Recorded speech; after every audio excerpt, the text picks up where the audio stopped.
L City enters its 15th day at 52 degrees, with the forecast promising even worse heat, leaving the highway deserted beneath a sun that turns every exposed surface into a furnace, while barricades seal the road and officials beg everyone to remain indoors. Yet even a cicada collapses onto the pavement, smoking beneath the merciless red sky. Nearby, a road worker can barely breathe as sweat pours beneath his helmet, and an industrial fan becomes the crew's only defense against collapsing on the job, because their cooling vests are already failing despite the government's emergency warnings. While the man inside the truck curses whoever still refuses to suspend the shift. Outside, another exhausted worker checks for news, but no rescue order appears. Forced to continue digging, the crew suddenly strikes something unnaturally hard beneath the soil, uncovering a smooth stone marked by two deep holes like empty eye sockets, and the longer they examine it, the more clearly it resembles a human face, until a sharp crack splits the buried mask and forms a horrifying mouth. The workers recoil in panic, dropping the thing before it can move again, then desperately blame the vision on heatstroke because the alternative is far worse, as their supervisor calls them back and mocks them for fearing an ordinary rock. Abandoned in the pit, the cracked mask sits beneath another cruel joke about cooking alive, but thin black tendrils begin crawling from its broken mouth the moment everyone leaves. The shell finally tears wider, releasing a writhing parasite into the burning street. Completely unaware, a delivery rider speeds past while apologizing for running late.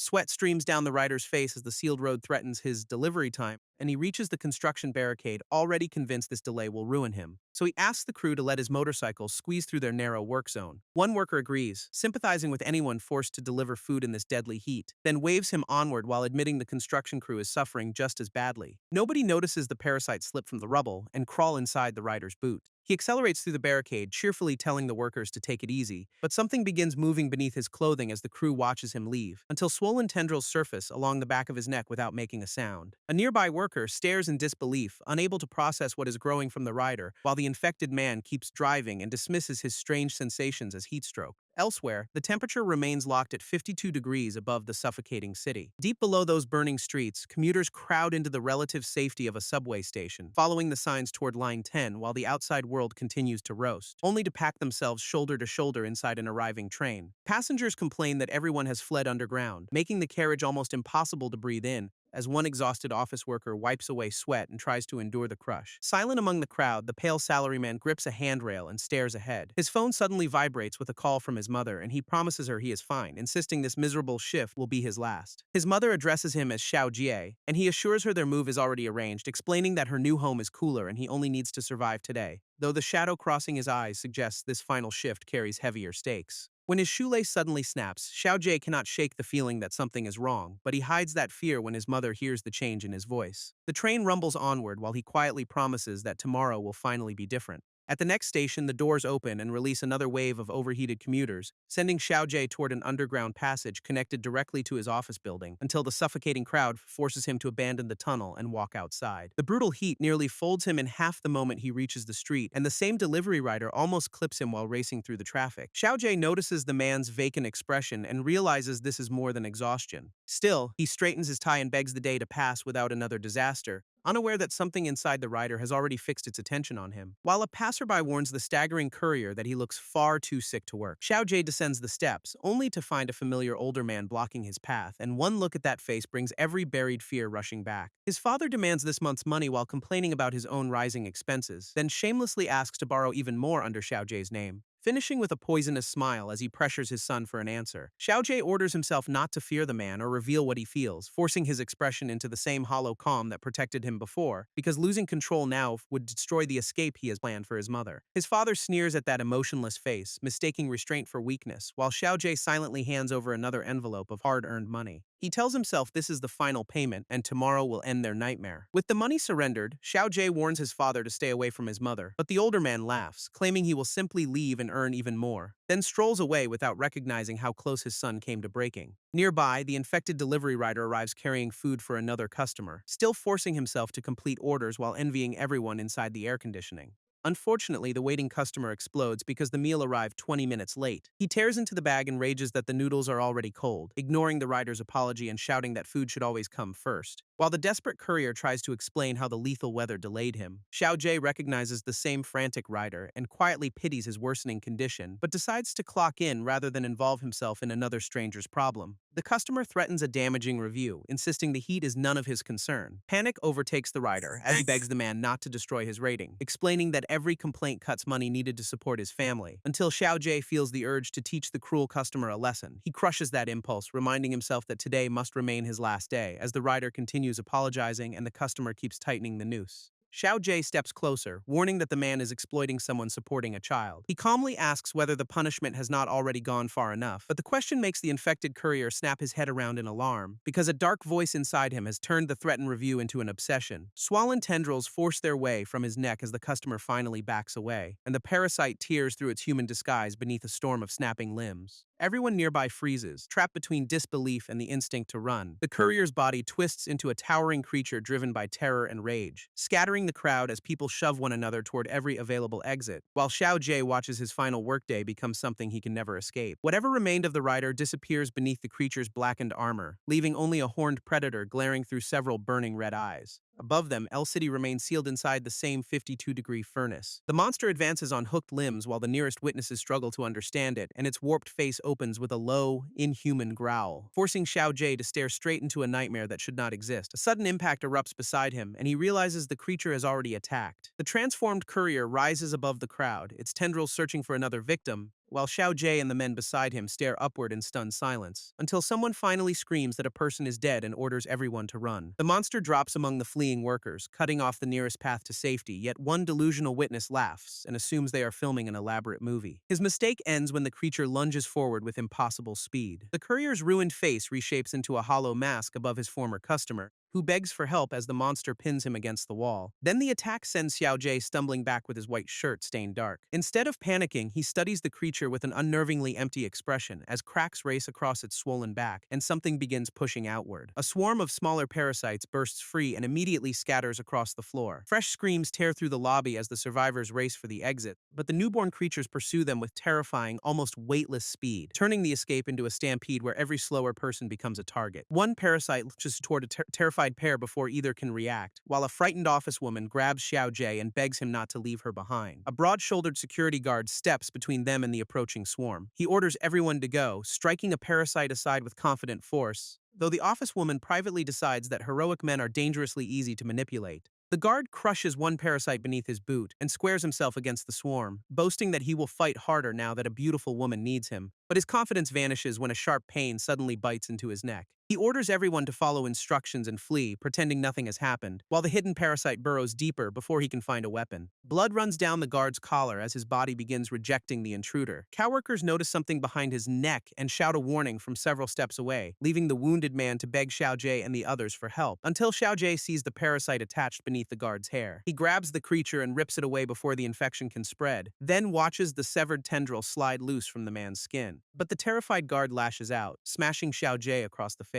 Dark veins flood the man's features as rage replaces every trace of gratitude, while the fleeing workers dismiss him as nothing more than disposable security, and that contempt gives the infection exactly the resentment it needs. The guard curses everyone he has protected, furious that they still look down on him, as one survivor coldly asks what helping him ever accomplished. His bitterness grows into a promise that everyone will finally notice him. He collapses beneath the mutation while nearby voices keep insulting his sacrifice, then rises with one desire to make them regret looking down on him. Xiao Jie recognizes the same transformation and urgently orders everyone to run, while the infected guard's mouth stretches into a smile no human face should hold, and his body erupts into a massive parasite still wearing the security emblem. The creature barrels into the crowd, scattering desperate survivors across the lobby, then tears through anyone trapped within reach as panic becomes absolute chaos. One wounded man grabs Xiao Jie and screams for rescue before being dragged away. The remaining workers sprint deeper into the building with parasites swarming behind them, forcing Xiao Jie to suppress his instincts and focus entirely on escaping, until he spots both the restroom corridor and an elevator ahead. The office woman races into the elevator, while others shout for the doors to close, cramming far too many terrified people into the small metal car. Xiao Jie reaches the entrance last and braces himself against the closing doors. The display immediately warns that 16 passengers exceed the 10-person limit, and the trapped crowd demands that the newest arrivals get out, as the office woman pleads that she has a child waiting for her. Xiao Jie releases his grip and steps back, surrendering the final place without argument, while she quietly thanks him as the doors close between them. Left alone, alone, he turns and runs toward the nearby restroom instead. Every step reminds Xiao Jie that this was supposed to be his final shift, the day he planned to escape his job, his father, and everything suffocating him. Refusing to die here, Xiao Jie charges down the corridor toward the restroom, with a carpet of parasites flooding the tiles only a few steps behind, and slams the door shut before wedging a long handle beneath the lock. The swarm crashes against the barrier and spreads through the hallway outside, while Xiao Jie listens in silence, measuring every scrape beyond the door. When the sounds fade, he sinks against the wall and finally catches his breath. The barricade holds for now, buying him a few precious minutes to think, and a first-floor window offers what seems like a simple route outside, until another parasite drops directly into the restroom behind him. More creatures cling around the window, sealing off the escape before he reaches it, while the burning city outside reveals the outbreak has spread far beyond this building. Xiao Jie realizes the entire city may already be collapsing under the infection. That possibility turns the little restroom from a shelter into a waiting grave, as several parasites crawl closer across the floor and walls. Then one springs straight at his face with its tendrils spread wide. He tracks the attack instead of freezing, waiting until the creature enters range, and drives a fist through it with a single desperate counter. The parasite hits the floor crushed, leaving Xiao Jie surprised by his own timing. Its broken mask lies motionless at his feet, proving these creatures can be killed, but the sounds outside confirm nowhere in the building will remain safe for long. Xiao Jie checks his phone and finds no signal, no messages, and no reliable way home, then studies the building map and discovers an underground passage connected to the subway, deciding that the neighboring supply area may offer the tools needed to reach it. He breaks apart the restroom fixture and pulls free a long metal rod, gripping the improvised spear while promising his mother that he is coming. Xiao Jie eases the door open and peers into the ruined corridor. Bodies and debris cover the lobby below, with the transformed guard feeding among them. Yet only one large monster stands between him and the distant passage, so he waits until the creature lowers its head over the wreckage. Every movement must remain silent because one mistake will draw its attention, and Xiao Jie tests the first careful step without making a sound, then begins slipping along the wall toward the far side of the floor. The monster remains distracted, making the impossible route briefly look achievable, until a sudden clatter rings across the lobby like an alarm, and the infected guard raises its red eyes toward the source. Xiao Jie realizes the distraction worked, giving him a narrow opening to move, as the creature pounds after the noise with enough force to shake the floor. Its enormous body rushes past without noticing him pressed against the wall. For one second, Xiao Jie believes the footsteps belong to some other survivor, but the growing shadow tells him subtlety has already stopped being an option. Xiao Jie grips his improvised weapon and decides he is leaving this building now, while parasites pursue the office woman through another hallway nearby, forcing her to sprint from the elevator as the swarm pours after her. She barely clears the doors and throws herself toward the next corridor, only to recognize the transformed security guard waiting ahead. Several distorted faces stare from its body, each demanding repayment for being ignored. Terror leaves the woman motionless until she realizes the creature can still understand speech, and she decides that anything capable of thinking can still be manipulated. So she calms her breathing and approaches it as if the guard remains human. Her trembling hand reaches toward the monster while she begins speaking softly, praising the difficult life of a security guard who always protected others, then claiming she wants to accompany him through their supposed final moments. The creature's rage melts into a hideous smile as her flattery reaches its wounded pride, while she privately confirms that vanity makes every man predictable, until the guard suddenly roars that her performance has deceived him. Her confidence collapses when those red eyes narrow with fresh suspicion and she bolts down the hallway, realizing this monster learns faster than expected. It catches her from behind and slams her to the floor before she reaches safety. The woman looks back in horror as its tendrils tighten around her, while the infected guard demands repayment for the sympathy she never meant. Facing death, the office woman remembers the child waiting for her at home, and genuine tears finally break through the mask she used on everyone else. Just as Xiao Jie drives his metal rod down and tears the creature away from her, he stands between them, bruised and shaking, yet his expression remains almost blank, because surviving childhood taught him to lock every emotion behind perfect control. Xiao Jie forces the security monster to the floor and pins its swollen body. Happiness, sadness, and excitement vanish beneath the discipline, keeping his mind clear,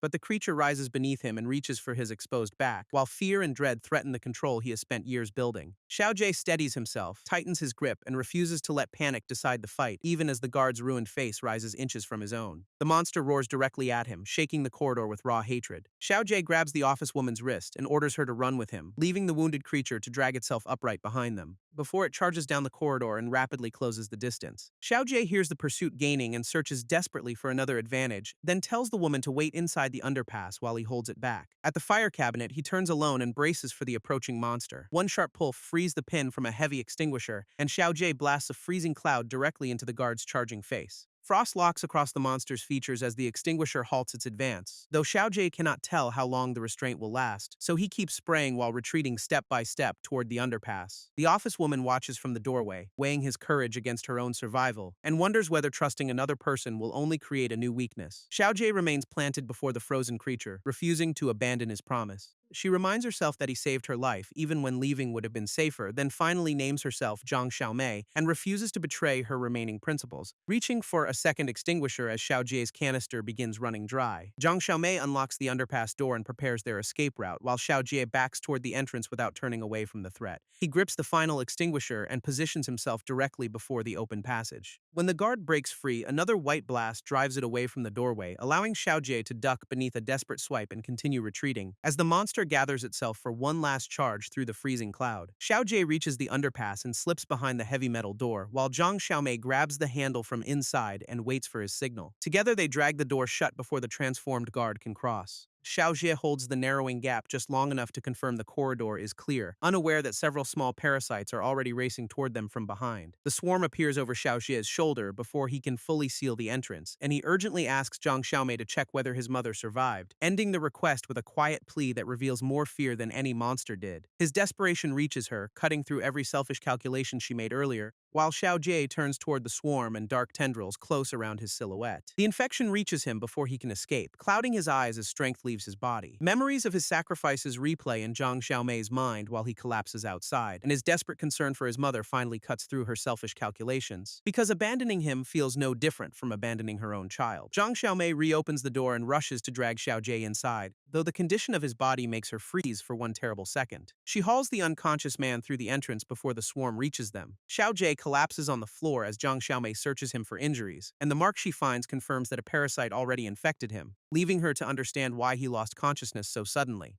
More creatures race down the corridor toward the open underpass, forcing Zhang Xiaomei to slam and lock the door before they pour inside. Kneeling beside Xiaojie, she apologizes because she believes his fate is sealed. Zhang Xiaomei promises to find his mother if he never wakes again, but Xiaojie's hand twitches faintly, proving he is still fighting the infection. As Zhang Xiaomei watches him, a stranger's voice promises he will arrive on time, and the security monster reappears at the underpass, snarling about getting what it deserves, until a glass bottle suddenly spins through the corridor toward its head. The bottle strikes hard enough to stagger the creature and pull its focus away, leaving Zhang Xiaomei stunned by the reckless newcomer standing outside. The cap-wearing man calmly pulls another bottle from a battered delivery bag. He opens the drink himself, taking a long swallow while the monster recovers, as Zhang Xiaomei tries to decide whether her rescuer is brave or simply drunk, and the transformed guard fixes its red stare on this fresh insult. The delivery man drains the bottle, treating the hallway like his private bar, then complains that only a few containers remain after the creature wasted the rest. He joins Zhang Xiaomei inside the underpass while the monster gathers outside. After confirming she is unhurt, he reveals that survivors have established shelter upstairs, though he advises ignoring Xiaojie's unconscious body until the immediate danger passes, making Zhang Xiaomei wonder whether trusting a drunk stranger is even worse. The newcomer orders her to close the door and hide while he handles the guard, which charges from the corridor with every distorted face screaming at once. He decides the answer is fire and reaches for the lighter needed to ignite his bottles. One search of his pockets reveals the crucial problem. The lighter is gone, and he curses his luck while the monster keeps advancing. A slash across the delivery bag explains how the lighter disappeared without his notice, while Zhang Xiaomei confirms Xiaoji still breathes despite the infection mark, but refuses to gamble both their lives on someone who may transform at any moment. From the doorway, she watches the unarmed delivery man face the approaching guard, until he shouts at her to stop staring and help locate a flame. Zhang Xiaomei warns him that the monster is already within striking distance.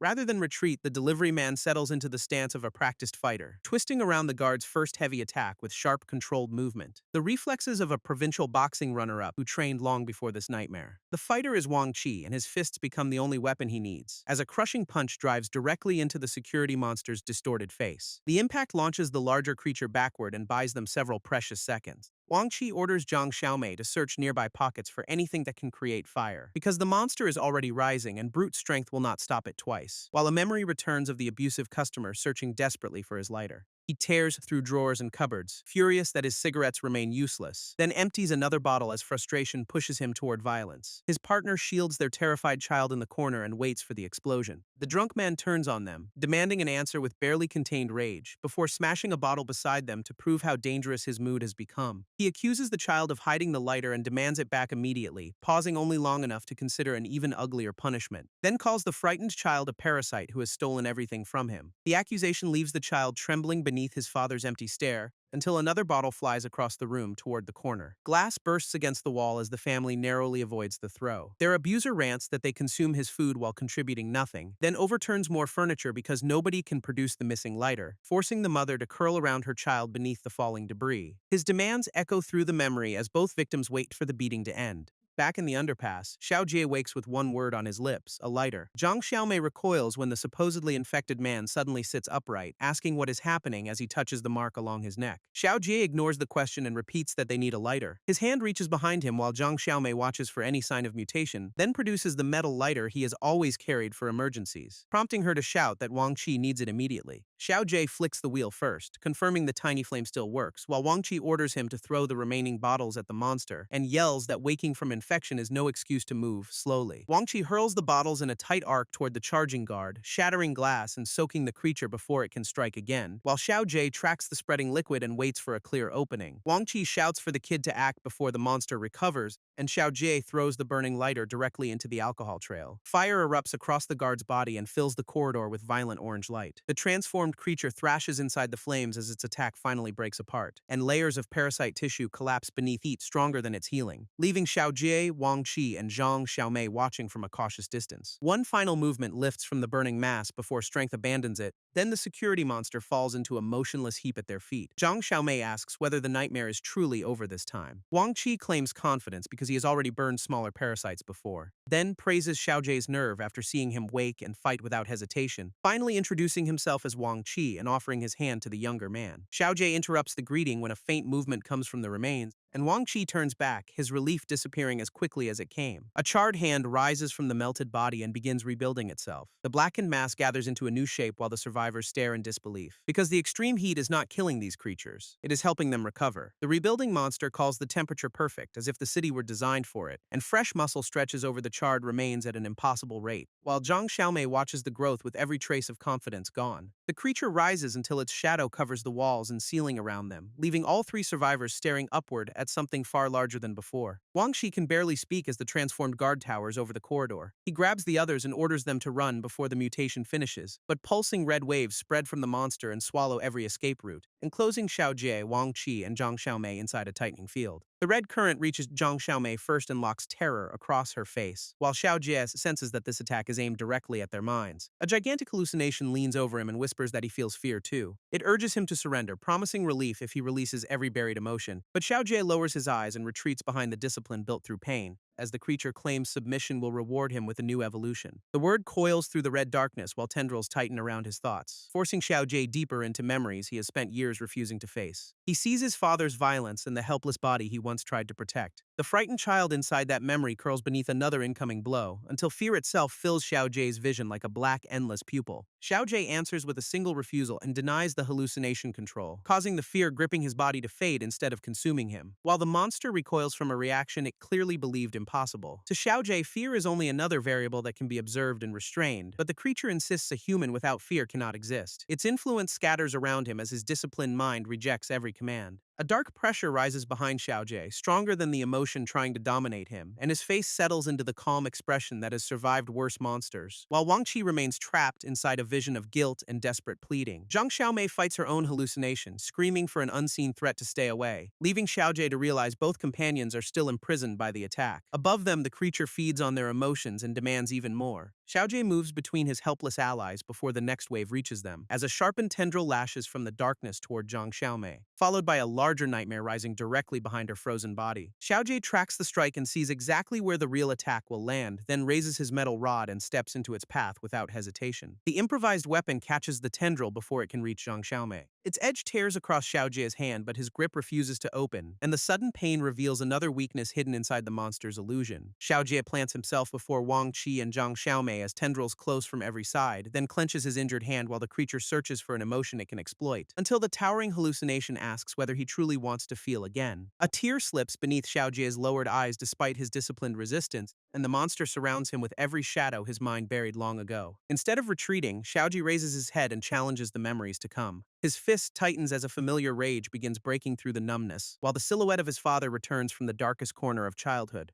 and the creature eagerly calls this newly awakened emotion delicious. Xiaoji sees himself small and helpless beneath the same abusive hand, reliving every blow used to teach him silence instead of safety. The child cries because pain remains the only honest response he understands. His father promises that every additional tear will earn another strike, then punishes the child again for failing to hide his fear, forcing Xiao Jie to swallow the tears even while his body trembles. The man keeps attacking because restraint only makes him more determined, and threatens to drag Xiao Jie's mother into the punishment if he keeps crying. That threat finally makes the child's raised hand fall completely still. In the present, Xiao Jie recognizes the emotion beneath his control. Not fear but fury, while the monster leans closer, unaware it has awakened something far more dangerous. Xiao Jie's fist snaps forward as he turns the hallucination's rage against its creator, driving into the creature while its tendrils recoil from the sudden counterattack. And Wang Qi can only call the kid reckless for charging something that huge. Still injured from the mental assault, Wang Qi forces himself back onto his knees, then shakes Zhang Xiaomei awake before her hallucination can consume her completely. She returns confused, unable to separate the real corridor from the nightmare. Wang Qi explains that the creature forced painful memories into both their minds. But Xiao Jie is still fighting alone and refusing to surrender, so Wang Qi decides they cannot leave the kid behind. He tells Zhang Xiaomei to find shelter, promising they may meet again if they survive, and her guarded expression reveals she never expected him to return for Xiao Ji. Meanwhile, Xiao Ji catches a thick tendril and drags the monster toward another hallway. Since fire only strengthened it, he decides to test the exact opposite, pulling with everything left while the creature fights to break free. Until both of them crash through the entrance of an industrial freezer. The heavy door swings shut behind the struggling pair, and Xiao Jie slams the emergency control before the monster can escape. Inside, the creature advances, still hungry for the emotion it tasted. Frost spreads across its limbs as the freezer temperature plunges, yet the monster keeps whispering that it wants every feeling Xiao Jie hides. Xiao Jie's breath turns white while the cold begins slowing both fighters, and the display falls to a brutal 35 degrees below zero, freezing the creature's outer shell before another tendril can reach him. Ice seals around its hollow face and traps the mouth mid-scream, proving Xiao Jie's reversal worked, at least for the moment. He realizes the freezer reproduced the same weakness revealed by the extinguisher. Still, the restraint is temporary, and the monster is already cracking free, so Xiao Jie takes a long metal hook and prepares to finish the fight, swinging the tool across the frozen body before its movement fully returns. A loosened tendril whips toward him and forces a desperate dodge, but his next strike tears through the weakened limb and breaks its balance. The creature collapses across the icy floor beneath scattered fragments. For several seconds, the frozen heap gives no sign of recovering, and Xiao Jie cautiously wonders whether the cold finally killed it, until one surviving tendril rises silently behind his shoulder.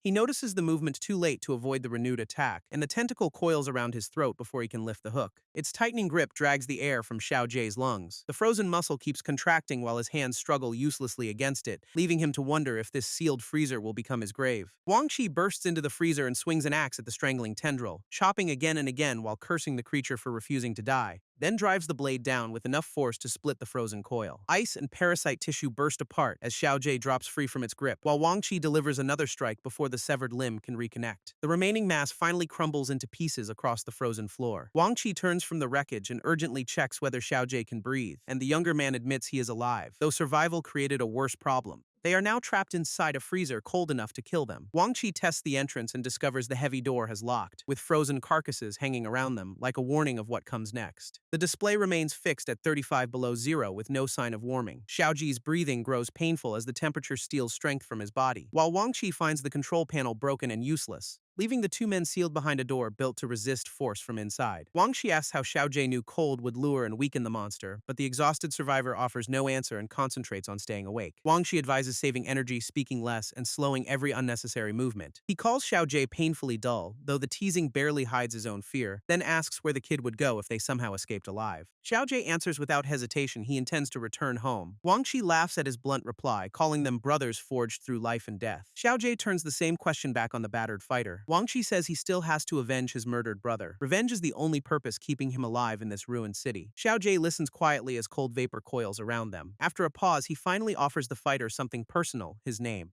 He introduces himself clearly as Xiao Jie. Wang Qi repeats the name and proposes they keep working together if they survive. Xiao Jie gives no answer, leaving the offer hanging in the freezing air. Suddenly, the sealed freezer door begins sliding open from outside. A lone silhouette emerges through the widening strip of crimson light. Both men seize their weapons and brace for another monster. Instead, recognition leaves them staring in stunned silence. Zhang Xiaomei stands in the doorway, irritated that they nearly attacked their rescuer. Xiao Jie and Wang Qi lower their weapons as relief replaces suspicion. Beyond the building, L City burns beneath a blood-red sky. Elsewhere, a tactical unit checks rifles and protective equipment before advancing. Their sealed cooling suits maintain a survivable internal temperature of 24 degrees. The squad captain orders everyone to hold formation and remain alert. The armed team advances cautiously toward the devastated office building. Their captain warns that emotional agitation can draw the creatures straight to them. A sudden movement overhead makes every soldier snap into combat readiness. Gunfire erupts as the squad unleashes a concentrated volley into the darkness. Swarms of small winged parasites dive through the storm of bullets. One creature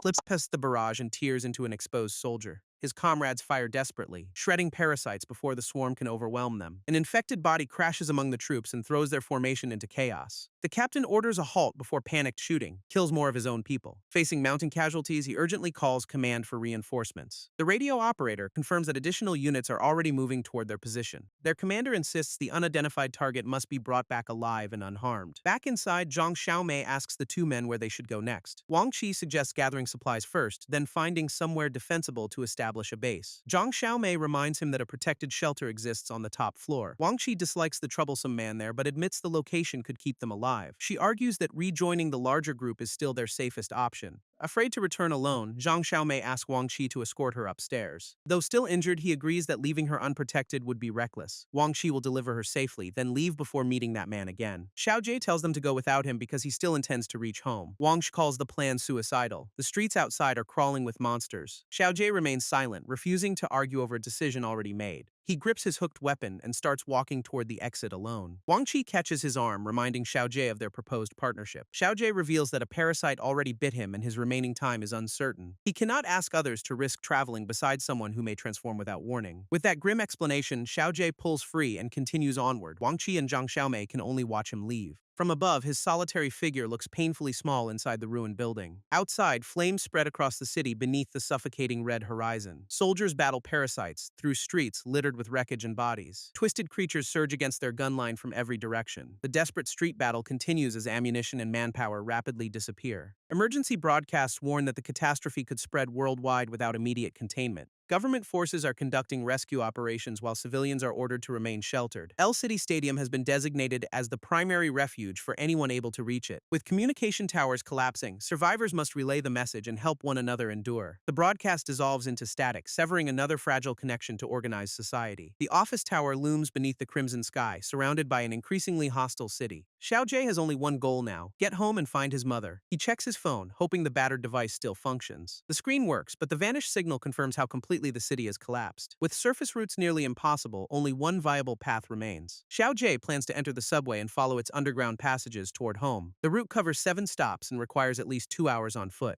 Before leaving, he heads toward the first-floor convenience store for supplies. He needs water and instant food, yet realizes the brutal heat no longer troubles him. Even more disturbing, his body has stopped producing sweat. Temperatures exceed 50 degrees, and strenuous movement should have left him drenched. Xiao Jie searches his memory for the moment this unnatural change began. Since awakening after the attack, his body has gradually behaved less like a human one. The crisis allows little time for study, but one explanation keeps returning. The parasites may have altered him from within. Perhaps infection forces a human body to adapt rapidly to lethal heat. Yet that still cannot explain why he is not transformed into a monster. He remembers the creature linking humanity, mutation, and powerful emotions. Its ravenous demand for emotion echoes through his mind once again. Xiao Jie suspects his lifelong habit of suppressing feelings has delayed the transformation. The evidence points toward a terrifying rule: emotion is what completes the mutation. Armed with that insight, Xiao Jie continues through the deserted building. His new resistance to heat gives him one small advantage in the inferno. Because the underground route is damaged, he must stock the backpack before attempting it. Xiao Jie cautiously peers around the entrance of the first-floor convenience store. Reaching the shop without incident, he slips inside and surveys the aisles. No moving monsters are visible, but the silence feels far from safe. Keeping his hooked weapon ready, Xiao Jie moves deeper between the shelves. Something ahead suddenly stops him cold. Mangled corpses and overturned displays fill the aisle with the aftermath of a massacre. Among the blood lies the motionless remains of something inhuman. Xiao Jie forces down his alarm, knowing fear itself could awaken another threat. Several bottles and packaged goods remain untouched despite the carnage. With time running out, he quickly loads every useful item into his bag. Supplies secured, Xiao Jie turns toward the entrance leading to the underpass. An unseen observer suddenly claims every item in the shop belongs to his group. The threatening voice warns that thieves will never leave the building alive. Xiao Jie pauses, trying to locate whoever is speaking. A ceiling-mounted surveillance camera reveals how the stranger has been watching him. The voice orders him to take a nearby radio and deliver the supplies upstairs. Obedience, the observer insists, is Xiao Jie's only chance to live. Xiao Jie picks up the radio while the watcher waits for submission. He answers with a flat refusal, showing neither fear nor anger. Then he crushes the device underfoot and ends the conversation. A lurking parasite is abruptly caught on the point of his weapon. Xiao Jie jerks away as the creature thrashes dangerously close to his body. Leaving the store behind, he reaches the marked door to the underpass. The stairwell descends into darkness thick enough to conceal anything. He repeatedly commands himself to remain calm and suppress every rising feeling. Both hands tighten around the hook as he begins the descent. Each careful footstep echoes through the abandoned concrete passage. A frightened voice whispers from somewhere below that it is scared. The voice asks whether Xiao Jie is afraid too, but he cannot identify its source. He considers retreating if the blocked passage proves impossible to cross. Still, Xiao Jie advances one step at a time with his weapon raised. An unnatural scraping sound drifts upward from the black stairwell. Xiao Jie slowly turns toward the movement behind him. A huge eye opens inside the darkness and fixes directly upon him. The hidden creature repeats its question, hungrily searching for his fear. Xiao Jie realizes it may not have truly detected his emotionless presence yet. He smothers every reaction and begins backing away without sudden movement. Xiao Jie retreats up the stairs while the monster remains uncertain below. The underground route is effectively blocked by an enemy too dangerous to confront alone. He decides to risk the streets and search for a vehicle that might still start. Before he can leave, two men approach and demand to know who he is. Their sudden appearance catches Xiao Jie off guard. Brandishing crude weapons, the pair orders him to surrender his backpack and supplies. Xiao Jie studies them in silence, refusing to show either panic or hostility. He recognizes that these careless robbers have walked directly into a dangerous area. Their gang has apparently been monitoring the convenience store through its surveillance network. One robber raises a broad knife and impatiently repeats the demand. He claims valuable supplies are wasted in the hands of someone already doomed. Xiao Jie notices the man's strange eyes and measures the threat more carefully. The robber, meanwhile, cannot sense a trace of emotion from his intended victim. Frustrated, he lunges and slashes at Xiao Jie's head. Xiao Jie twists beneath the blade, narrowly avoiding a fatal strike. The attacker decides robbery is no longer enough and openly promises to kill him. A thin wound marks Xiao Jie's face, but his expression remains unnervingly empty. Then he detects a far greater danger moving behind the two men. Xiao Jie shifts aside as another knife strike cuts through empty air. The real monster erupts into the confrontation, scattering attackers and victim alike. The larger robber finally sees the creature and can barely force out the word monster. Terror breaks him completely, and he begs Xiao Jie to save his life. Blood running down his face, Xiao Jie weighs whether the panicked man can be useful. The nearby creature watches through a grotesque eye drawn toward the robber's fear. Xiao Jie seizes the man and orders him to obey if he wants to survive. The robber can only babble about fleeing before the monster reaches them. Xiao Jie explains that releasing emotion will keep attracting the creature to their position. Unable to calm himself, the man claims he needs drugs just to function. A black tendril lashes from the corridor before either survivor can move. Xiao Jie shoves the robber aside, knocking him beyond the tendril's path. He swings his hooked weapon against the monster and creates a narrow opening. The rescued man collapses, choking back pain and panic. Xiao Jie orders him to control his emotions and run exactly where directed. Whether the man survives now depends entirely on his own discipline. The unlikely pair regroups in the corridor while the creature searches nearby. Xiao Jie notes that their escape route should avoid the gang's surveillance cameras. The robber nervously asks what Xiao Jie meant about needing drugs. He wonders why a stranger would save him only to interrogate him afterward. Xiao Jie coldly offers to abandon him if he refuses to cooperate.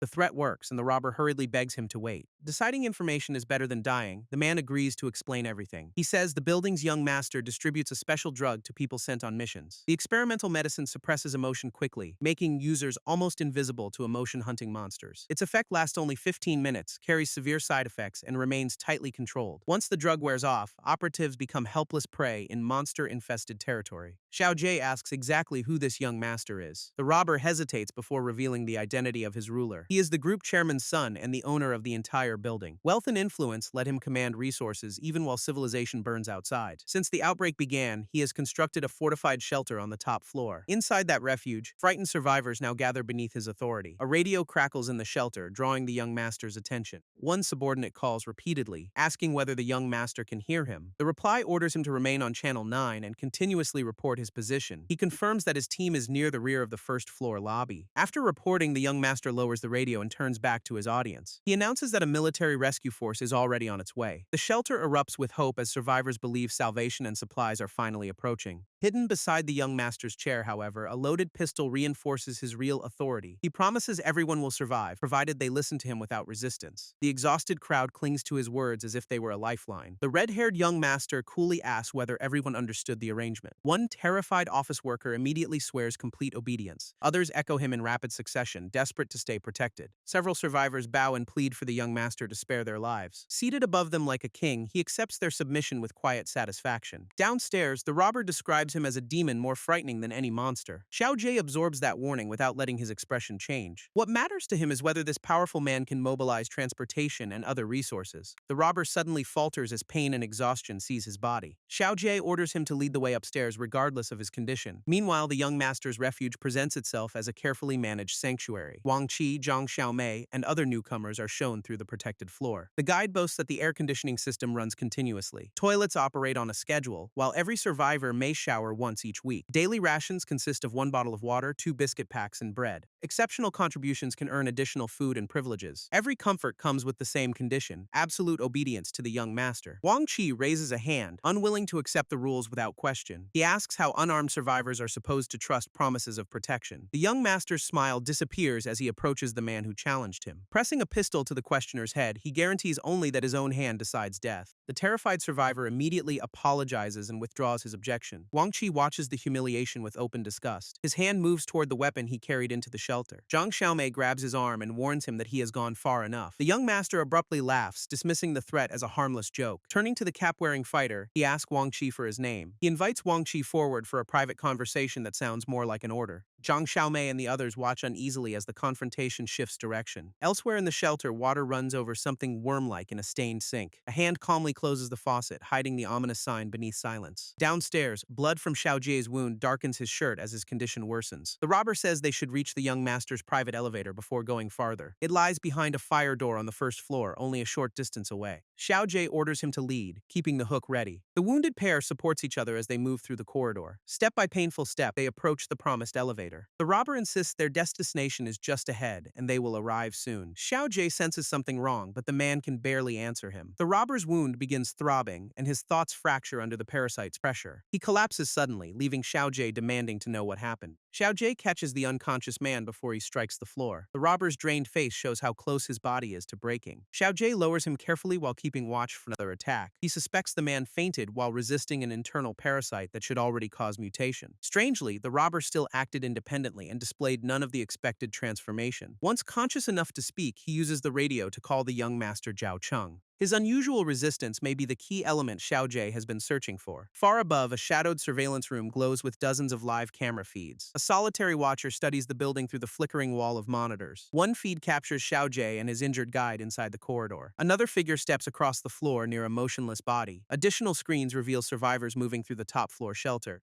Behind round lenses, the watcher's expression remains impossible to read. A knock at the door interrupts the silent observation. Zhao Cheng enters the surveillance room and faces its secretive occupant. With a confident smile, he asks for an update. The watcher delays, forcing Zhao Cheng to wait in the cold blue light. Finally, the bespectacled man adjusts his glasses and prepares to answer. Removing his glasses, the watcher reveals exhaustion beneath his controlled exterior. He opens a metal case surrounded by laboratory equipment and medical supplies. Across the monitors, Zhao Cheng grips his head while considering the worsening situation. The watcher's hand presses against his body as another hidden strain takes hold. A quiet groan escapes him despite his effort to remain composed. Zhao Cheng concludes that their plan is still missing one crucial element. Downstairs, Xiao Jie lies unconscious while sweat beads across his face. Inside his darkened mind, a predatory voice tells him there is no need to resist. It urges him to surrender and become afraid. The whisper intensifies, demanding more fear from its silent host. Xiao Jie suddenly calls for his mother inside the nightmare. The parasite encourages the emotional response, sensing his defenses finally weakening. A childhood memory reminds him that his mother may still be waiting at home. A single tear slips from his closed eye. Flesh at Xiao Jie's neck cracks open as the parasite begins emerging. A wet tendril unfurls from the wound with horrifying speed. The growth rises into an eye stalk and surveys the corridor independently. The robber carries Xiao Jie's limp body, unaware of the creature behind his shoulder. The parasite's eye opens fully and locks onto its terrified companion. A sudden strike slams into the robber before he can defend himself. Still carrying Xiao Jie, the robber realizes an eye stalk is growing beside his head. His own face begins twisting as parasite-ridden flesh writhes beneath the skin. Panicking, he throws Xiao Jie to the floor and staggers away. The eye stalk retracts into Xiao Jie's neck as abruptly as it appeared. Xiao Jie awakens with no clear understanding of what his body just did. Nearby, the robber screams while his transformation accelerates. Xiao Jie asks whether he can still hear and control himself. The man admits he nearly became a monster and acted without conscious control. He gives Xiao Jie the radio, saying Zhao Cheng can provide the elevator passcode. Xiao Jie hesitates, unwilling to abandon someone who just carried him to safety. As his face splits apart, the robber desperately orders Xiao Jie to leave now. Their hands separate as the radio passes to its new owner. Xiao Jie takes several steps away, then stops for one final look. He turns toward the kneeling man with a rare trace of concern. Xiao Jie urges him to stay calm and says he hopes they meet again. With no other choice, he walks toward the private elevator alone. The abandoned robber remains on his knees, clutching his ruined face. Parasitic tissue spreads beneath his fingers despite his desperate resistance. A hollow cavity opens across one side of his head. Then the mutation unacceptably begins drawing back into his flesh. The embedded parasite wonders whether Xiao Jie somehow transferred emotion into its host. Such behavior is unprecedented, suggesting an entirely new stage of evolution. At the elevator, Xiao Jie radios Zhao Cheng and asks him to monitor the injured man. The doors close behind him as he quietly promises they will meet again. Xiao Jie rides upward alone, breathing heavily inside the sealed car. The indicator descends through the displayed floor numbers and stops at 10. When the doors open, Xiao Jie faces the guarded entrance to the shelter. Several armed survivors immediately surround him and inspect the unexpected arrival. Xiao Jie stays calm beneath their suspicious stares. Zhao Cheng approaches through the crowd to personally receive his wounded guest. With theatrical warmth, the young master welcomes Xiao Jie into his domain. The two men study each other, neither trusting the other's polite silence. Xiao Jie's sharpened gaze betrays how carefully he is measuring Zhao Cheng. Among the survivors, Wang Qi and Zhang Xiaomei recognize their missing companion. Wang Qi smiles with genuine relief at seeing Xiao Jie alive. Xiao Jie answers with his usual restrained expression. Soon he joins the shelter's residents seated together on the floor. Wang Qi offers bread and water. Amazed Xiao Jie managed to reach them, the fighter proudly praises the shelter's comfort while eating his ration. He asks where Xiao Jie has been and jokingly whether he missed him. Xiao Jie calls it a long story and notes that Wang Qi remains relentlessly talkative. Wang Qi ignores the insult, openly admitting he is glad to see him again. His tone turns serious when he asks how much Xiao Jie knows about Zhao Cheng. Wang Qi claims they should simply be grateful for surviving, but his laughter sounds forced. Xiao Jie eats the precious bread while quietly studying everyone around him. Beside the sleeping Xiao Jie, Wang Qi quietly prepares medication for the mission ahead. He shakes several emotion-suppressing pills into his palm. Wang Qi swallows the dose before anyone can question him. Pulling his cap into place, he declares that the time has come. Survivors rise among rows of sleeping mats and prepare to move. A small group gathers weapons while someone enters the elevator code. Wang Qi, Zhang Xiaomei, and their companions head toward the opening doors. They leave the resting area and step into the bright corridor beyond. Wang Qi glances back, his expression tightening with an old memory. Behind them, Xiao Ji pushes himself upright beneath a blanket. He sits silently on the mat, listening to the retreating footsteps. Wang Qi remembers a fellow officer once telling him to return alive. The memory hardens his face beneath the brim of his cap. Wang Qi glances back, wondering whether Xiao Ji's movement was only his imagination. The group continues onward while Xiao Jie watches from behind, fully awake. He lies back and stares upward, concealing his suspicions behind apparent exhaustion. A radio message tells Wang Qi that the forward squad has already reached position. He orders the others to hurry before their window closes. Wang Qi warns the distant caller to honor whatever bargain brought them here. The armed group reaches the underpass entrance and begins descending into danger. Back in the shelter, Zhao Cheng smiles into his radio. Once the transmission ends, he predicts that Wang Qi will never return alive. Below, a trembling hand reaches toward a radio lying in blood. A dying survivor begs the unseen operator to wait, reminding him of a promise. Something behind him reveals that the passage contains another monster. The creature tears into the helpless man as his scream echoes through the corridor. Bones crack amid spreading blood, leaving only silence for the arriving group. Wang Qi leads his companions down the stairwell with weapons raised. They find a motionless creature sprawled across the gore-streaked floor. Wang Qi studies the body, unconvinced that the danger has truly passed. The others cautiously conclude that everything ahead appears dead. Then a mutilated survivor lifts his head and weakly begs for help. Wang Qi's eyes narrow as one companion approaches the victim with a blade. The man raises his knife, intending to eliminate a possible infection. Wang Qi intercepts the strike before it can fall. A tense stare passes between the fighter and the would-be executioner. Wang Qi grips the knife hand and forces the weapon to stop. Another operative warns that their emotion-suppressing pills are already wearing off. Wang Qi orders everyone to take 2 more doses and remember why they came. The team reluctantly brings out the remaining pills. Capsules spill into waiting palms as fear rises around the dead bodies. A sudden interruption knocks the medication away before anyone can swallow it. Xiao Jie steps from hiding, saying he knew something was wrong with their mission. Wang Qi stares at his supposedly resting companion in shock. He demands to know why Xiao Jie followed them into the underpass. Xiao Jie admits he never slept and saw the group enter the forbidden passage. He warns that the entire mission is a trap, though retreat may already be impossible. As the drug's effect fades, panic spreads, and the operatives scramble for more pills. A shape rises behind them while Xiao Ji tries to alert the distracted group. The hidden monster lunges into their formation without warning. A trapped survivor screams for help as flesh closes around him. Massive jaws slam shut and crush the victim in a single bite. The creature towers over the survivors, its swollen head covered in glowing red eyes. Horror breaks across Wang Qi's face at the enemy's true size. He orders everyone to calm down and prepare to fight. Xiao Jie grabs a canister marked for freezing and checks its trigger. The survivors pass additional containers forward with trembling hands.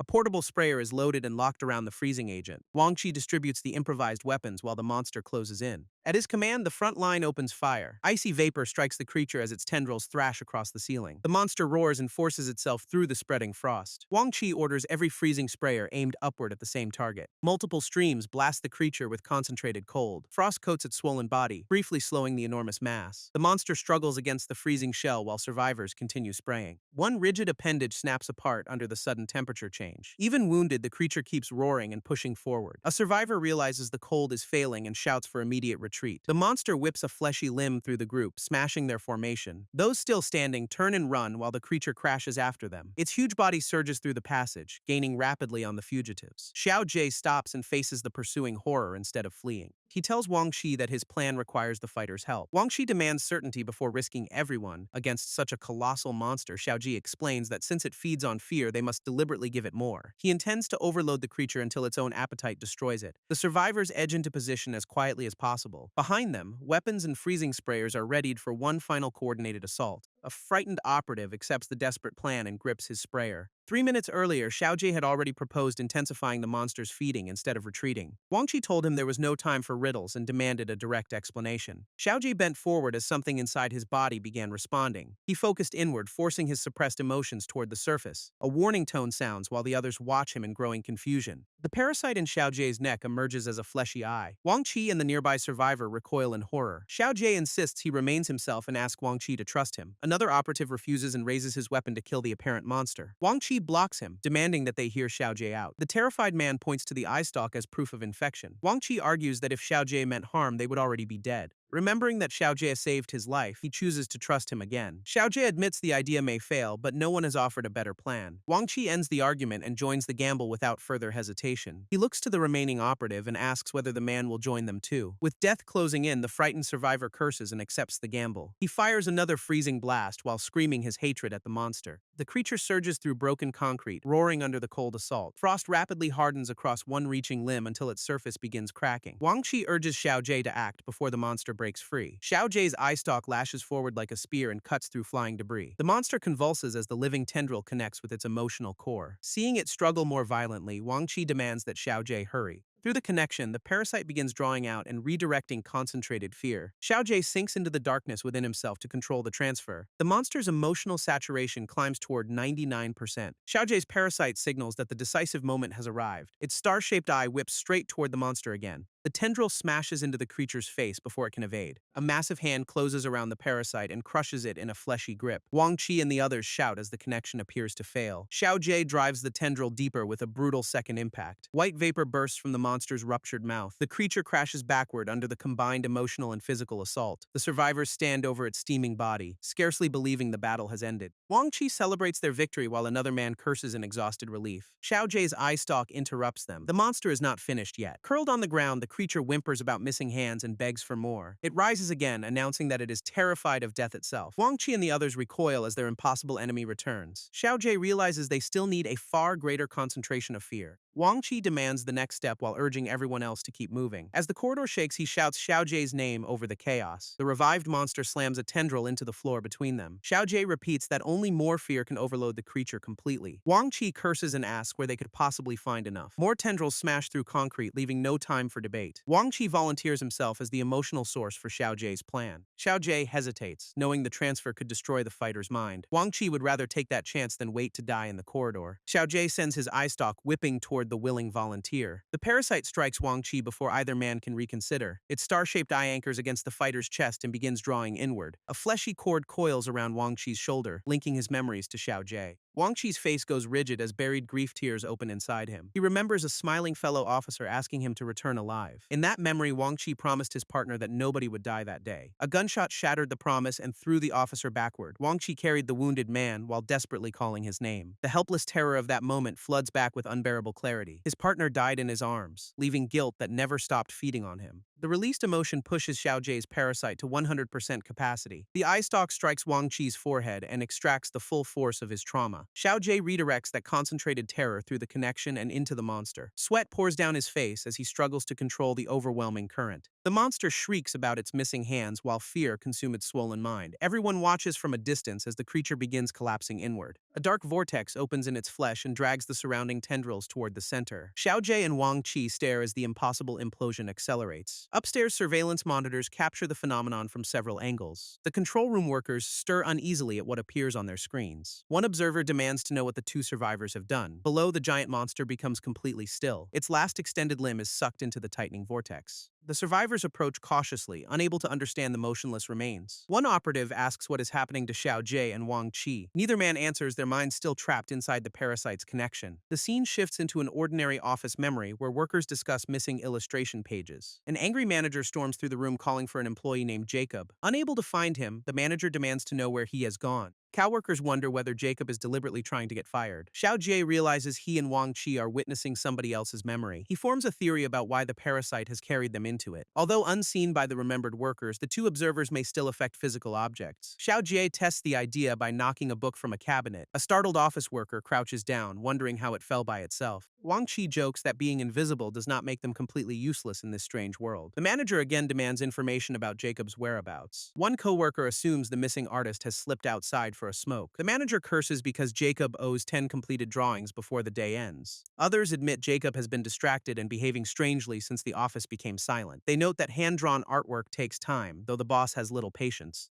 Watching from between the desks, Xiaojie still cannot explain why they were brought here. An unseen voice tells the intruders to be patient. Xiaojie and Wang Qi turn toward the voice in startled silence. The parasite explains that Jacob is the central figure anchoring this memory. Defeating the monster requires finding the original source of Jacob's fear. When Wang Qi asks how, the parasite tells them to discover the answer themselves. Xiao Jie examines Jacob's empty desk for anything revealing. A framed photograph shows the young artist beside an older painter he admired. Xiao Jie suggests splitting up and searching the office for Jacob. He directs Wang Qi toward every location where employees are allowed to smoke. Their search leads through a smoking room and adjoining stairwell. Wang Qi races down the steps, calling silently through the reconstructed past. Remembered employees pass through the invisible visitors without noticing them. The two searchers regroup, both breathing hard despite the unreal environment. Wang Qi admits he cannot find Jacob anywhere. Xiao Jie has failed as well and warns that they must hurry. A final possibility suddenly makes him stop. The underpasses is another place Jacob might hide, and where the monster was born. Wang Qi accepts the risk and follows him toward it. Elsewhere in the memory, Jacob works alone over a nearly finished drawing. Papers rustle around him while something small moves through the shadows. Exhausted, Jacob tells himself this final piece is still possible. He repeats that he can finish, forcing his shaking hand across the page. A small parasite creeps toward him from the stairwell floor. The insect darts forward before Jacob notices the danger. At that instant, his furious boss bursts through the upper doorway. Jacob looks up from the bottom of the stairs, trapped between shame and fear. The manager announces that he has searched everywhere for the missing employee. Jacob tries to explain, but terror strips the words from his mouth. The boss notices the concealed artwork and reaches for it. Descending the stairs, he calls Jacob a useless failure. He demands to know why the artist is hiding instead of completing assigned work.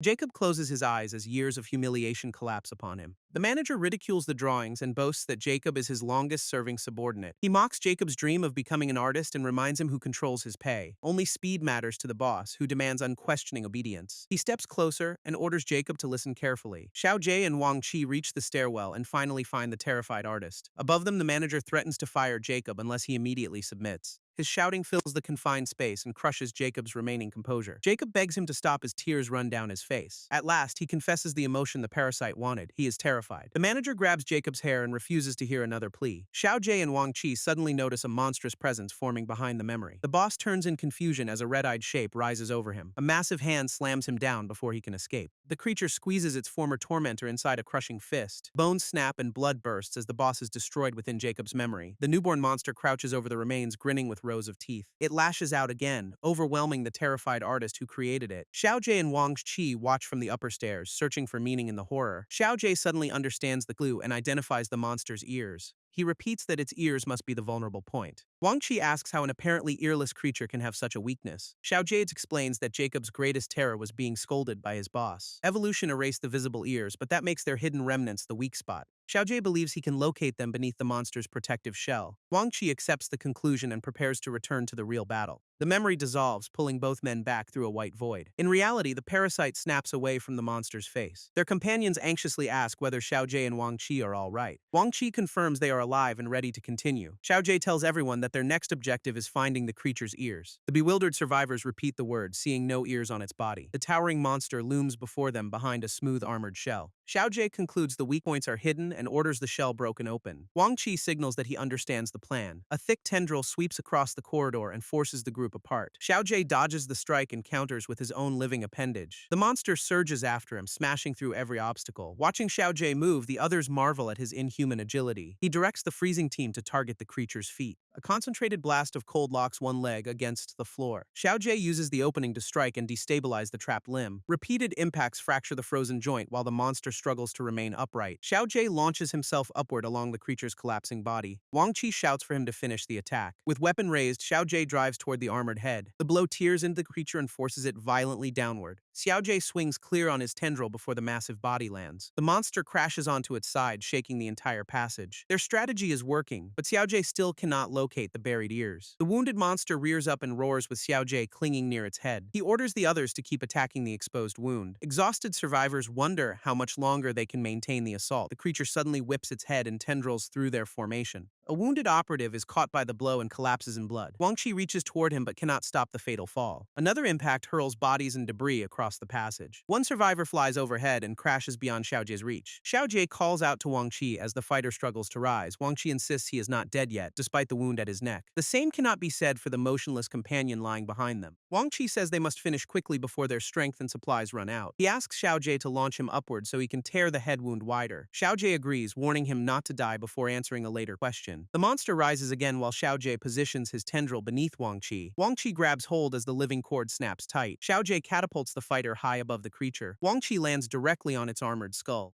He drives both hands into the torn seam and braces himself. With a brutal pull, Wang Qi begins ripping the wound open. Blood and tissue burst across Xiaojie as the split widens. The monster screams, unable to shake Wang Qi from its head. Beneath the shell lies a writhing mass of countless human ears. The grotesque organs twitch together inside the creature's skull. Wang Qi shouts that they have finally exposed the hidden weak points. Every buried ear turns toward the surrounding noise. The survivors seize the opening and attack at once. Blades and projectiles tear through the newly exposed tissue. Xiaojie directs every strike toward the dense cluster of ears. His star-shaped tendril sweeps forward through the opening. The living weapon slices across the vulnerable organs. Wang Qi raises his axe for a heavier blow. He buries the blade among the ears and tears downward. Each savage swing destroys more of the monster's sensory core. Xiaojie's tendril cuts across the wound from the opposite side. The creature's scream becomes deafening as its hidden weakness is shredded. A violent convulsion throws Wang Qi from the monster's head. One huge limb swats him through the air. Xiaojie catches the falling fighter with a looping tendril. The two exchange a tense look as the battered creature changes again. Its ruined flesh rustles, making Wang Qi wonder whether the battle has finally ended. Xiaojie tells him to wait and watch carefully. The monster contracts into a smaller crawling form covered with grasping limbs. It whimpers about fear and missing hands while dragging itself forward. Wang Qi notes that it has shrunk, but Xiaojie knows the danger remains. The exposed ears were not the creature's final weakness after all. Its hostility has faded and its movements become painfully slow. Studying the new body, Xiaojie finally understands what must be destroyed. The true weak points are the countless hands surrounding its core. His parasite urges them to sever every hand and finish the creature. Wang Qi grips the axe and steps toward the crawling mass. The monster reacts as if challenging him to try. Wang Qi chops into the nearest bundle of limbs. The creature pleads and protests while severed hands scatter around it. Black vapor erupts from the wounds as its body begins collapsing again. Xiaojie's tendril pierces the shrinking core and holds fast. The parasite greedily siphons fear, demanding more of the emotion. It continues feeding even after the monster can barely resist. Xiaojie's face tightens as the parasite starts overwhelming his own control. Wang Qi notices the danger and shouts his name. He raises the axe against the parasite and orders it to release Xiaojie. The eye stalk warns that killing it will also kill its host. Wang Qi would rather strike than watch Xiaojie become another monster. Ignoring the threat, he lifts the axe for a decisive blow. The parasite yields, claiming it needs fear only to restore Xiaojie to normal. It says they must revisit Jacob's inner world to understand the root cause. Before Wang Qi can object, the tendril lashes out and reconnects with him. The impact drives both men into the monster's dark memory once more. They emerge inside a vision labeled like a stormbound game. Wang Qi greets Xiaojie with relieved humor after finding him conscious again. Xiaojie admits that he owes the fighter for stopping the parasite. The memory shifts to Jacob working alone at a computer late at night. A wall clock measures the exhausting hours spent on a final illustration. Jacob insists he will finish by hand and never rely on artificial generation. A coworker asks why he hates the technology so intensely. To everyone else, else, the software is merely another useful tool. It can export dozens of finished images in the time Jacob needs for one. The coworker asks whether stubbornness could cost Jacob his job. Jacob's eyes darken as the question touches a deep resentment. He snaps that the other man cannot understand what his work means. Jacob vows never to use artificial generation even if the refusal costs his job. Hours later, he finally completes the drawing at his empty workstation. He snatches up the finished page and hurries away. Outside, relentless rain swallows the exhausted artist while Xiao Jie and Wang Qi follow. Wang Qi notes that Jacob left work painfully late. Jacob's true fear is not unemployment, but losing the passion that defines him. He takes out a worn childhood drawing marked with a simple smiling face. A gust tears the paper from his hand and sends it spinning through the rain. As the scrap rises, the memory shifts into Jacob's distant childhood. A young Jacob lies in the grass, happily drawing with bright crayons. A butterfly settles near the picture and turns imagination into something almost real. The child's paint-covered hand leaves a vivid print beside the fluttering insect. Warm fragments of family, color, and discovery fill the remembered meadow. Xiao Jie and Wang Qi watch the gentler memory unfold around them. Jacob's father asks his son what he is drawing that day. The smiling boy proudly shows him a picture of their house. His father praises the effort and promises that Jacob is improving. Jacob eagerly asks how he can become even better. The answer is simple: remain motivated and keep creating. His father teaches that a drawing can bring an imagined world to life. Even a crude smiling face can give someone a moment of happiness. Father and son watch the sunset beyond the meadow and scattered butterflies. Xiao Jie and Wang Qi lie inside the same golden memory, absorbing its meaning. Wang Qi reminds Xiao Jie that returning his body to normal remains the immediate priority. Xiao Jie quietly agrees, though Jacob's lost passion clearly affects him. Wang Qi sits up and asks what plan can break the memory's hold. Xiao Jie reaches into the grass and retrieves a fallen sheet of paper. He unfolds it beneath the warm sunset light. The memory's father entrusts the drawing to Xiao Jie before fading away. Back in the rainy street, Jacob runs after the childhood picture. He stretches desperately toward the page as wind carries it beyond reach. Jacob cries that he cannot let it disappear. Losing that paper feels like losing the last proof of his passion. Exhausted, he collapses to his knees beneath the downpour. For a moment, Jacob simply bows his head in defeat. The wind suddenly drops the rescued paper against him. Confused, he lifts the damp sheet from the pavement. A new message has appeared across the childhood drawing. It tells Jacob he needs no extra hands to create a world. He is enough. Tears fill his eyes as the words restore what fear nearly destroyed. Jacob stands alone in the rain, holding the message against his chest. He raises his head, no longer crushed by the storm. A small smile returns as his passion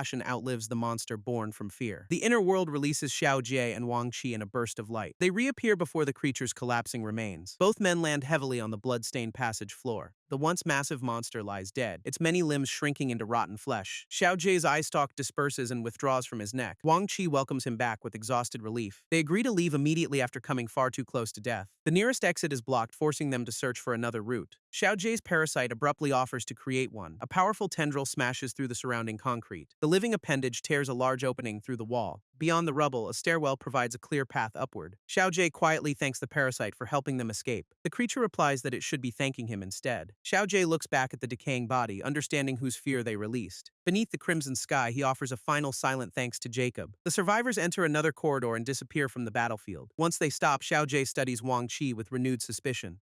Wang Qi says the sealed room should keep them safe for the moment. Xiao Jie asks why Zhao Cheng sent Wang Qi into the underpass. Wang Qi explains that an army is approaching, and their mission was supposedly to delay it. Xiao Jie wants to know why Wang Qi accepted such an obviously lethal assignment. The fighter's guarded expression reveals that coercion, not loyalty, drove him. Earlier, Zhao Cheng had revealed detailed knowledge of Wang Qi's buried police past. The young master praised Wang Qi as uniquely capable of handling the task. Wang Qi demanded to know what Zhao Cheng was truly implying. Zhao Cheng asked whether he wanted the real cause of his former partner's death. He identified Wang Qi as a former police officer and exposed his hidden record. Even the fighter's old badge number appeared among Zhao Cheng's records. While the men remain away, daily life continues inside the crowded shelter. Zhang Xiaomei anxiously asks whether the departing team is finally gone. She distrusts the men around her and worries what will happen next. Nearby survivors excitedly announce that it is the shelter's weekly wellness day. They explain the ritual to a resident who has never witnessed it. Every week, Zhao Cheng randomly selects one person and rewards them with a lavish meal. Rumors even claim the chosen survivor is flown home by helicopter afterward. Zhang Xiaomei is told she will understand soon enough when the selection begins. She studies the ritual, wondering whether it could truly offer a route home. Zhao Cheng enters with polished charm and welcomes everyone to Wellness Day. Excitement spreads through the shelter as the promised drawing begins. Before choosing anyone, Zhao Cheng insists on reviewing the rules. Every survivor must draw a folded paper, supposedly ensuring a fair winner. One paper bears a mark. Its holder must wait by the door at 7. Zhao Cheng signals for the lottery to begin. Residents reach into the red box one after another. Zhang Xiaomei unfolds her slip and finds it blank. Nearby men compare their blank papers while refusing to reveal much. Zhang Xiaomei quietly asks who received the marked slip. Her gaze gaze settles on a man behaving more nervously than the others. As the crowd disperses, she follows him from a distance. The suspected winner glances around with a concealed smile. He slips away toward the restroom corridor. Zhang Xiaomei hurries after him before the opportunity disappears. His strange behavior convinces her that he may hold the marked paper. She plans to distract him with conversation and steal the slip unnoticed. The restroom door slams as the man suddenly attacks her instead. Pinning her from behind, he reveals that he has been watching her closely. Believing he will leave soon, the man intends to assault her before his departure. Zhang Xiaomei suppresses panic and focuses on finding the marked paper. One hand slips carefully toward his pocket while he remains distracted. Her fingers close around a folded slip hidden inside. Zhang Xiaomei strikes suddenly and sends the attacker crashing into the door. He collapses to the floor with a scream that carries into the hallway. Other survivors gather outside, demanding to know what happened. Zhang Xiaomei claims the man tried stealing her marked paper before attacking her. The crowd reacts with shock, believing she has been selected. Her assailant protests that she stole the marked slip from him. Suspicious residents demand that Zhang Xiaomei show them the paper. Sweat beads across her face as the lie threatens to collapse. Zhao Cheng arrives with a pistol and orders everyone to surrender their slips. The onlookers immediately obey beneath the threat of his weapon. Zhang Xiaomei displays the marked paper while silently cursing her attacker. Zhao Cheng congratulates her and promises that an escort will arrive soon. Left with no retreat, she is told to enjoy her special day. A table appears covered with steak, seafood, and other impossible luxuries. Zhao Cheng graciously invites his chosen guest to eat as much as she wants. Even a glass of ice water feels extravagant inside the overheated shelter. Hunger briefly overwhelms Zhang Xiaomei, leaving her flushed and almost giddy. She drains the cold drink without noticing anything unusual. Zhao Cheng says they will depart as soon as she finishes the meal. He leaves the room while Zhang Xiaomei continues eating alone. Outside, Zhao Cheng's satisfied smile exposes the celebration as a trap. Two masked workers wait beside the locked dining room door. Zhao Cheng gives them 5 minutes to enter and complete their assignment. One worker confidently says a lone woman will be easy to handle. The pair takes position in the corridor and begins counting down. A digital watch reaches the exact 5-minute mark. The lead worker reaches for the handle, expecting an unconscious victim. He opens the door and announces that it is time to work. A sudden blow drops him before he can take another step. Zhang Xiaomei stands behind the fallen guard, fully alert. She has recognized the drugging attempt and turned the ambush around. An old college incident taught her the unmistakable taste of a spiked drink. After Zhao Cheng left, she kept eating to maintain the illusion. Then she forced herself to retch before the drug entered her system. Zhang Xiaomei vomited the contaminated food and drink onto the floor. Hearing another guard outside, she searches the room for a weapon. The first masked worker lies sprawled unconscious as his partner approaches. Outside, the second guard thinks only about finishing quickly and leaving.